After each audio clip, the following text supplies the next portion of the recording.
नमस्कार, मैं हूं हेमेंद्र सिंह और आप देख रहे हैं जनप्रवाद। बिहार चुनाव को लेकर हमारी खास सीरीज में आपका स्वागत है। हमने आपको अपनी पिछली 2 सीरीजों में बिहार के गौरवशाली अतीत और इतिहास के बारे में विस्तार से जानकारी दी थी।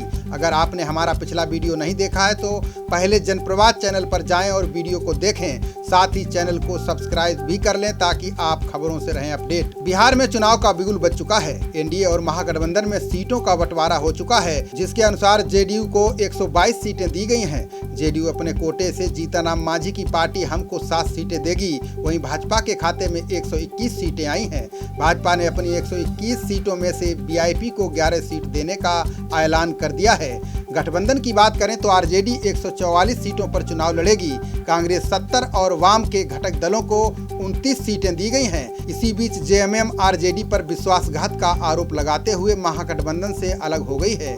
अब जेएमएम अपने प्रत्याशियों की घोषणा करेगी। अब हम वापस आते हैं अपने मुख्य विषय पर। इस खास वीडियो में हम आपको बताएंगे कि आज़ादी के बाद बिहार पर किन किन सरकारों ने राज किया, उनके शासनकाल में बिहार में कितना विकास हुआ। बिहार विधानसभा ने लगातार अस्थिर सरकारों का दौर देखा है।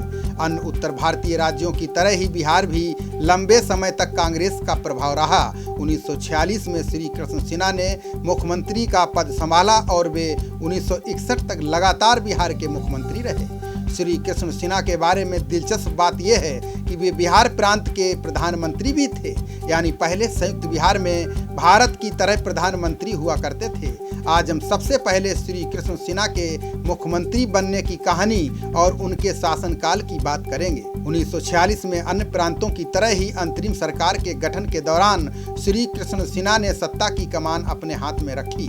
बिहार में पहला विधानसभा चुनाव साल 1952 में हुआ। संयुक्त बिहार की कुल 324 विधानसभा सीटों में से कांग्रेस ने 239 सीटों पर जीत दर्ज की। कांग्रेस के मुख्यमंत्री के तौर पर डॉक्टर श्री कृष्ण सिन्हा का नाम आया। वे बिहार के मुख्यमंत्री बने। दूसरा विधानसभा चुनाव 1957 में हुआ, तब भी श्री कृष्ण सिन्हा फिर मुख्यमंत्री बने। उनका जन्म वर्ष 1887 में हुआ था। उन्होंने वर्ष 1961 तक आजीवन बिहार की सेवा की और समकालीन भारतीय राजनीति के उदयमान राजनेता बने रहे। जनवरी 1961 में उनका निधन हो गया। श्री कृष्ण सिन्हा के कार्यकाल की बात करें तो उन्हें बिहार केसरी के नाम से जाना जाता है। शुरुआती चरण में अन्य राज्यों की तरह बिहार भी काफी पिछड़ा था। सिन्हा के सामने कई बड़ी चुनौतियां थीं। बिहार के विकास के ढांचे को कैसे विकसित किया जाए, विकास के साथ खाद्यान्न की समस्या भी थी। ऐसे में इन समस्याओं से निपटने के लिए सिन्हा ने 5 सूत्री कार्यक्रम बनाया। पहला, बिहार में औद्योगिक विकास करना। दूसरा, कृषि योजनाओं को लागू करना। इनमें सिंचाई के लिए नहर विकास पर काम करना शामिल है।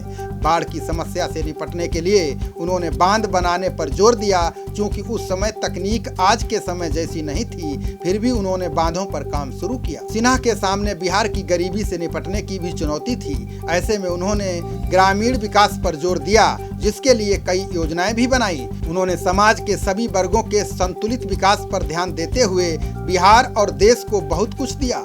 उन्हें आधुनिक बिहार का निर्माता कहा जाता है।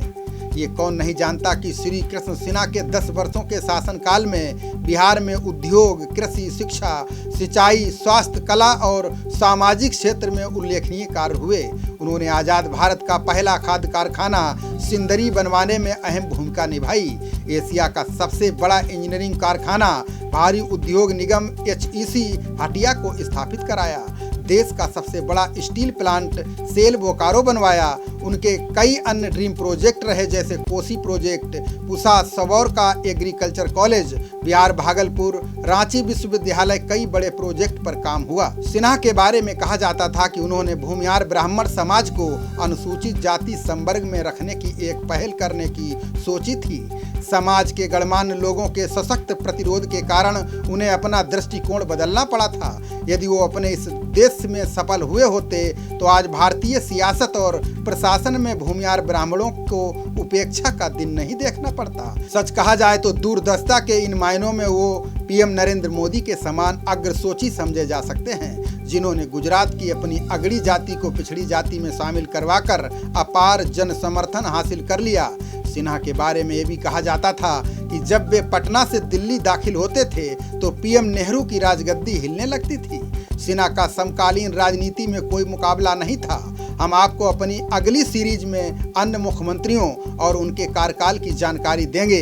बिहार चुनाव से संबंधित सभी अपडेट जानने के लिए बने रहिए हमारे साथ। नमस्कार।